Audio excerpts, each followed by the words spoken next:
Boss season 8 4వ వారానికి ముగింపుకి చేరుకుంది. అయితే బిగ్ బాస్ సీజన్‌లోని 8లో మరో వీకెండ్ వచ్చింది. వీకెండ్ వచ్చిన నాగార్జున గారు అయితే బిగ్ బాస్ స్టేజ్ మీదకి గ్రాండ్ ఎంట్రీ అయితే ఇవ్వడం జరిగింది.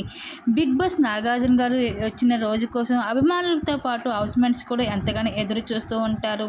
అయితే నాగార్జున గారు బిగ్ బాస్ స్టేజ్ మీదకి వచ్చిన తర్వాత హౌస్‌మేట్స్‌తో మాట్లాడుతూ నిఖిల్ దగ్గరికి వచ్చి ఆగారు.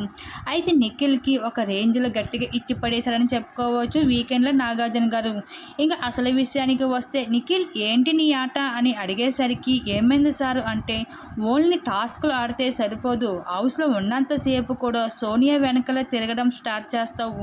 ఇంకా సోనియా సోనియా అంటూ వెనకాల తిరుగుతున్నావు, నీకు వేరే హౌస్మేట్స్ ఎవరు కనిపించడం లేదా అని అడిగేసరికి ఒక్కసారిగా నిఖిల్ షాక్ అయ్యాడు. అంటే సోనియా నిజంగానే నిన్ను పెద్దోడు అంటే అలా ఫిక్స్ అయిపోవా అంటే అని అడిగేసరికి అలా కాదు సార్ అంటూ చెప్పుకుంటూ వచ్చాడు నిఖిల్. నిఖిల్ ఒక విషయం చెబుతాను విను, ఒకసారి మనం నెగిటివ్ అయ్యాము అనుకో అది పాజిటివ్ తేవడానికి చాలా కష్టపడాలి. అంతేకాదు ఏంటి నువ్వు సోనియా తాట తీస్తాను, నీ తాట తీసిన ఎవరు లేదనుకుంటున్నావా?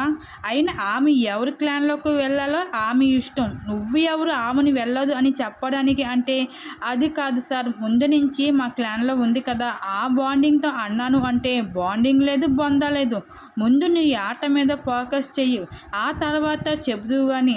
అంతేగాని సోనియా సోనియా వెంట సోనియా వెనకాల తిరగడం కాదు, నీ ప్రవర్తన మార్చుకుంటే నీ ఆట బాగుంటుంది. అలాంటప్పుడే బిగ్ బాస్ హౌస్లో ఉండే అర్హత నీకు ఉంటుంది, ఓట్లు వేస్తారు జనాలు. అంతేగాని సోనియా వెనక తిరగడం కాదు అంటూ వీకెండ్లో నాగార్జున గారు నిఖిల్కి గట్టిగా ఇచ్చి పడేశారు. దీని మీద మీరేమనుకుంటున్నారు, మీ అభిప్రాయాన్ని తెలపండి.